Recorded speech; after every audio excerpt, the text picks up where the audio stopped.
এটা হলো বীরভূমের ষাটপলসা গ্রামের ষাটপলসা উচ্চ বিদ্যালয়। আর এখানেই লক্ষ্মী পুজো উপলক্ষে কে এডুকেশন সংস্থা থেকে হয়ে গিয়েছিল বিশাল একটা অঙ্কন প্রতিযোগিতা। তো এই দেখো এখানে সবাই ছবি আঁকতে বসে গেছে। আর আমি এখানে এই প্রতিযোগিতায় মানে জাজমেন্ট করার একটা সুযোগ পেয়েছিলাম।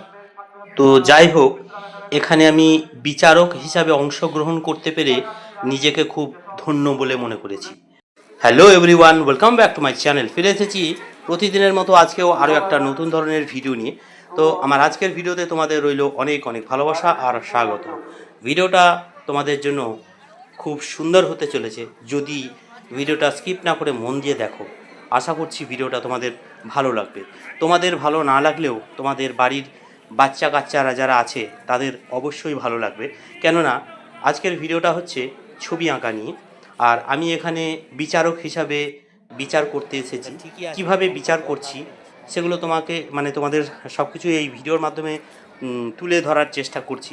ভিডিওটা দেখো, আশা করছি ভালো লাগবে। এখানে দেখো সবাই আঁকতে বসে গেছে অলরেডি। এখানে অর্ধেক সময় হয়ে গেছে। আর সবাই খুব তাড়াতাড়ি করে মনোযোগ দিয়ে ছবি আঁকতে শুরু করেছে। এই যে দেখো কমলা কালারের ড্রেস পরে আছে, এটা আমার মেয়ে। এখানে মেয়ে ছবি আঁকছে। তো এখানে 4টে বিভাগ ছিল, ক, খ, গ, ঘ। তো এই 4টে বিভাগের প্রত্যেকটা বিভাগেই বিষয় আলাদা ছিল, বিষয়বস্তু আলাদা ছিল। তো তাদেরকে সেই বিষয়ের উপর নির্ভর করেই ছবিগুলো আঁকতে হচ্ছে। তো যাই হোক, বিষয়গুলো কী আর সেটা বলছি না অত ভেঙে। তো এখানে দেখো অলরেডি আমরা উপস্থিত হয়ে গেছি। আমি ছিলাম আর এখানে আরও 4জন উপস্থিত ছিলেন। তারা সবাই মিলেই আর কি আমরা একসাথেই বিচার করেছি। তো একা কোনো কিছু সম্ভব নয়, যেহেতু প্রত্যেকের কথা উঠবে, সেই কারণে আরও কয়েকজনকে দিয়েছিল। আমরা এই 5জন মিলে মোটমাট 5জন বিচারক ছিলাম। আর কিভাবে বিচার করছি দেখো, প্রত্যেকটা বিভাগ থেকেই ছবিগুলো প্রথমে নেওয়া হয়েছিল, সাজিয়ে দেওয়া হয়েছিল ঠিক এইভাবে। তো প্রত্যেকটা ছবি সাজানো হয়েছিল এইভাবে। আর এই ছবিগুলো থেকে টপ 10 ছবি সিলেক্ট করা হয়েছিল প্রথমে।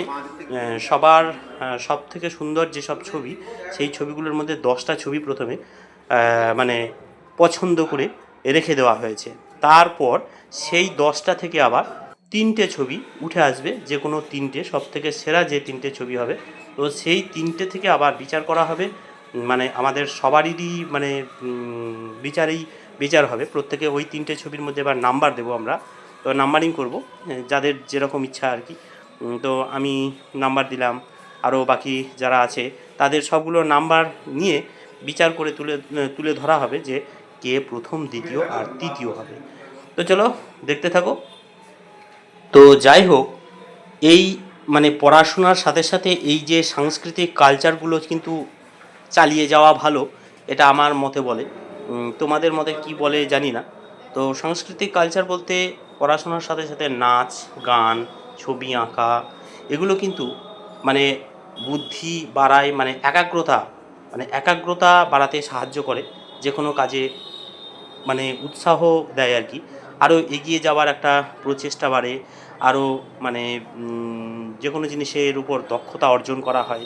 তো যাই হোক, আমাদের জীবনে কোন ভবিষ্যতে কোন জায়গাটা যে কীভাবে জীবন গড়ে তুলবে, সেটা তো আর আমরা কেউ কিছু বলতে পারবো না বা পারি না।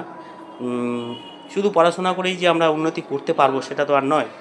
আমি আমার জীবনে যদি একটা গান খুব সুন্দরভাবে শিখে রেখেছি, বা নাচ খুব সুন্দরভাবে শিখে রেখেছি, বা ছবি আঁকা খুব সুন্দরভাবে শিখে রেখেছি, তো কোন জিনিসটা কখন কাজে লেগে যাবে কেউ তো আর বলতে পারবে না।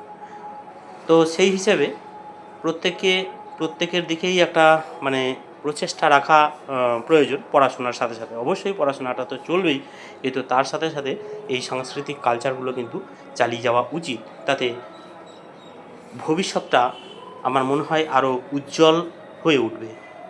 তো বন্ধুরা, তোমাদের মতামত তোমরাও একটু জানাবে। আমার মতামতের সাথে মিল আছে কি না একটু একটু দেখবো আর শুনবো। চলো ভিডিওটা তাহলে দেখা যাক।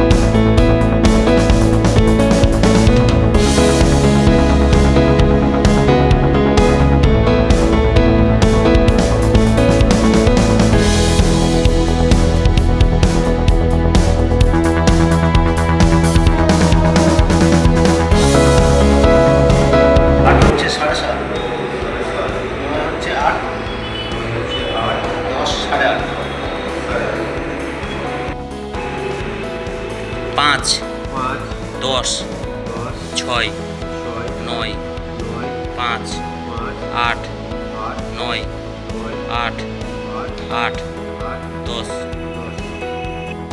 তো বন্ধুরা, আমাদের জাজমেন্ট করা প্রায় শেষের দিকে, আর আজকের মতো ভিডিওটা এখানে শেষ করছি, আর বেশি বড় করছি না। ভিডিওটা কেমন লাগলো অবশ্যই তোমরা কমেন্ট করে জানাবে, ভিডিওটা লাইক করে দেবে আর অবশ্যই হাইপ করে দেবে।